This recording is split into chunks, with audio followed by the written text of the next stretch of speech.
दो बेटियां होने के कारण कमला का पति ने बेटे की चाह में किसी और से शादी कर ली और कमला को उसके हाल पर छोड़ गया। उसके जाने के बाद कमला ने ही अपनी दोनों बेटियों को पाला और बड़ा किया। अब उसकी दोनों बेटियां काफी बड़ी हो गई थी, तो कमला चाहती है कि वह उन दोनों की एक अच्छे से घर में शादी करवाए और उनके लिए वो लड़के ढूंढने शुरू कर देती है। एक दिन कमला को एक ही परिवार के दो लड़के अपनी बेटियों के लिए पसंद आते हैं और उन दोनों के बारे में बात करते हुए कमला अपनी दोनों बेटी झुमकी और रानी से कहती है, झुमकी, रानी, अब तुम दोनों की शादी की उम्र हो गई है और मैं चाहती हूँ कि अब तुम दोनों बस जल्दी से शादी कर लो। लेकिन माँ, अगर हम दोनों शादी कर लेंगे तो आपका क्या होगा? हम आपको अकेले नहीं छोड़ सकते यहाँ। अरे बेटी, मेरा क्या है? जब तुम दोनों नहीं थी तब भी तो मैं रह रही थी ना, और आज नहीं तो कल तुम दोनों को अपने ससुराल शादी करके जाना ही है। फिर कल की जगह वो आज ही सही।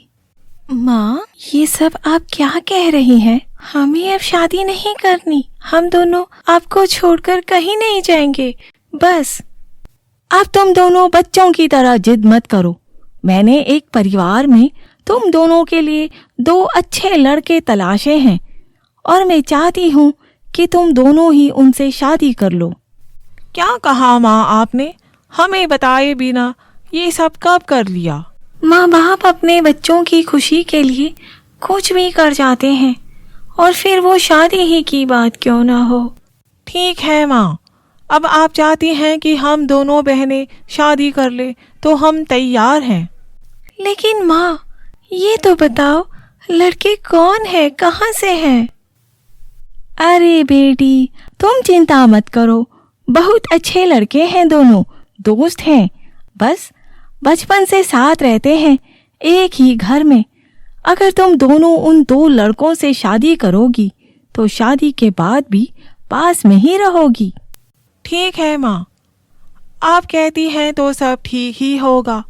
हम दोनों आपके पसंद किए हुए लड़कों से शादी कर लेंगे। अब दोनों बहनें अपनी माँ की पसंद के लड़कों से कुछ समय बाद शादी कर लेते हैं। लेकिन शादी के कुछ समय बाद किस्मत कुछ यूं करवट लेती है कि रानी के पति काम में होने वाले लगातार घाटे की वजह से दिन बर दिन गरीब होता गया और झुमकी का पति दिन बर दिन अमीर। इस बात का अब झुमकी को बहुत घमंड होता जा रहा था। जहां गरीबी के दिनों में भी रानी अपनी माँ से मिलना नहीं भूलती थी, तो वहीं झुमकी अपनी माँ को भूल चुकी थी। यूं ही कुछ समय बाद रानी और झुमकी की माँ कमला का जन्मदिन पास आ गया था, जिसके लिए रानी ने एक छोटी सी पार्टी रखी थी और वो उसका न्योता देने झुमकी के घर जाती है और कहती है, झुमकी, तुम्हें याद है ना, कुछ दिनों बाद माँ का जन्मदिन है। तो मैं सोच रही हूँ कि माँ ने हमारे लिए कितना कुछ किया है, तो आज हम भी उनके लिए कुछ करते हैं। हम माँ का बर्थडे सेलिब्रेट करते हैं। हाँ, वैसे आइडिया बुरा नहीं है, लेकिन रानी, मेरे पास टाइम नहीं है पार्टी में आने का, क्योंकि मेरे पति के बॉस ने एक बहुत बड़ी पार्टी रखी है जिसमें मुझे जाना है। वहाँ बड़े बड़े लोग आएंगे। झुमकी, ये तो क्या कह रही है? वो हमारी माँ है। उनके लिए कुछ अच्छा करने के लिए भी तेरे पास टाइम नहीं है? रानी, ये सब तू क्या कह रही है? मैं मना नहीं कर रही आने से। मैं कोशिश करूंगी आने की, ठीक है? इतना कहकर झुमकी बहाना करके वहां से चली जाती है। यूं ही कुछ दिन और बीत जाते हैं और यूं ही कमला का जन्मदिन पास आ जाता है। रानी अपनी माँ को सरप्राइज पार्टी देती है, लेकिन कमला अब भी अपनी अमीर बेटी झुमकी का इंतजार करती है। बहुत देर इंतजार करने के बाद भी झुमकी वहां नहीं आती और रानी अपने माँ से कहती है, माँ, क्या आप अपनी बेटी झुमकी से ही प्यार करती हैं? क्या मुझसे नहीं करती प्यार? अरे बेटी, ऐसा क्यों कह रही है? मैं तुम दोनों से बहुत प्यार करती हूँ। फिर माँ, आप बार बार झुमकी का इंतजार क्यों कर रही हो? मैं भी तो हूं ना आपके पास यहाँ। अच्छा ठीक है, नहीं करती अब उसका इंतजार। चलो बेटा, अंदर चलो। इतना कहकर अब दोनों अंदर जाते हैं और कमला का जन्मदिन मनाते हैं। ऐसे ही एक दिन बीत जाता है, लेकिन कमला की अमीरी के घमंड में चूर बेटी झुमकी उसे मिलने के लिए उसके जन्मदिन के बाद भी नहीं आती। एक रोज रानी अपनी माँ कमला के साथ बाजार जाती है, जहाँ उन्हें एक बड़ी दुकान में सामान लेती झुमकी नजर आ जाती है। तो कमला रानी से कहती है, रानी बेटी, वो देख, झुमकी उस दुकान में है। चल चलते हैं वहाँ। बड़े दिन हो गए उससे मिले, मुझसे रहा नहीं जा रहा। ठीक है माँ, चलते हैं। दोनों उस दुकान के बाहर पहुंचती हैं और जैसे ही अंदर जाने लगती है तो काउंटर पर खड़ा आदमी उनके कपड़े देखकर कहता है, अरे अरे, कहाँ जा रहे हो दोनों? देखो, खरीदारी कर पाओ तो ही अंदर घुसना। हमें कुछ नहीं खरीदना, मैं तो अपनी बेटी को मिलने आई हूँ। वो साड़ी में खड़ी है। झुमकी, ओ झुमकी। झुमकी अपनी माँ की आवाज सुनकर भी अनसुनी कर देती है। तभी वो आदमी भी झुमकी से जाकर पूछता है, लेकिन लोगों के सामने उसकी बेइज्जती ना हो, इसलिए वो उन्हें पहचानने से इनकार कर वहां से चली जाती है। वो आदमी उनसे कहता है, तुम दोनों की ये फटीचर हालत देखकर ही लगा था कि वो अमीर मैडम तुम्हें नहीं जानती होगी। निकलो यहाँ से, पता नहीं कहाँ कहाँ से आ जाते हैं। अपनी बेटी का ऐसा व्यवहार देख कमला हैरान के साथ बहुत दुखी भी थी और उसकी आंखों में आंसू आ जाते हैं। ये देखकर रानी को बहुत बुरा लगता है और वो सोच लेती है कि अब झुमकी से कोई बात नहीं करेगी। समय बीतता है और बुढ़ापे के कारण कमला की तबीयत अचानक ही बिगड़ जाती है।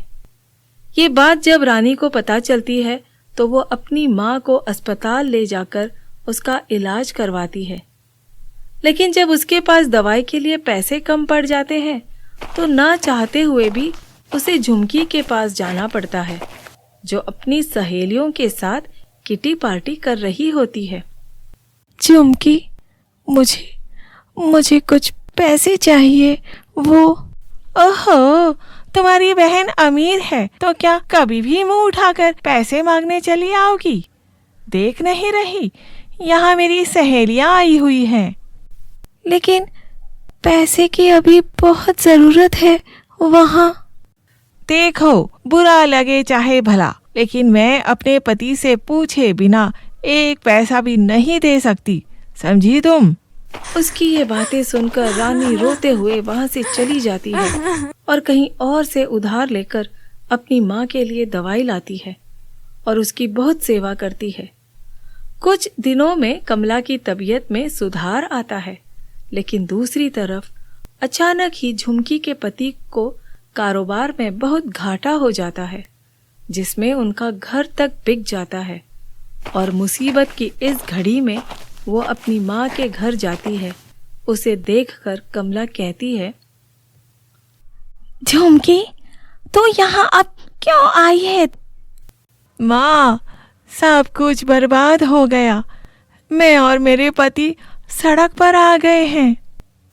तभी वहाँ रानी भी आ जाती है और झुमकी की ऐसी हालत देखकर कहती है, तुम रो क्यों रही हो? शांत हो जाओ, दुख सुख तो आते ही रहते हैं। हाँ, लेकिन इसे तो अपने दुख में अपनी गरीब बहन और माँ की याद आई है। रानी, इसे बोल चली जाए यहाँ से। माँ, ये क्या कह रही हो आप? माँ, आप इतनी कठोर कैसे हो सकती हो? क्यों नहीं हो सकती? जब तेरी बहन को तेरी जरूरत थी तो तू अपनी अमीरी के घमंड में चूर थी। अरे मेरी आंखें तरस गई तुझे देखने को, लेकिन मेरे बीमार होने पर भी तो नहीं आई। तब इस गरीब बेटी ने ही मेरी सेवा की। माँ, आप सही कह रही हो। शायद ये सब मेरे ही कर्मों का फल है। मुझे माफ कर दो माँ। झुमकी को एहसास हो गया था कि उसने अमीरी के घमंड में अपनों का दिल दुखाया, जिसकी सजा अब उसे भुगतनी पड़ रही है। वो बार बार अपनी माँ से माफी मांगती है और उसे ऐसे रोता देख उसकी माँ का दिल पिघल जाता है और वो उसे माफ करके गले से लगा लेती है। और उस दिन के बाद से सब खुशी खुशी अपनी जिंदगी जीते हैं। तो दोस्तों, कैसी लगी आपको हमारी ये कहानी? अगर पसंद आई हो तो लाइक, शेयर और सब्सक्राइब करना ना भूलें और ऐसे ही कहानियों के लिए हमारे चैनल पर बने रहें।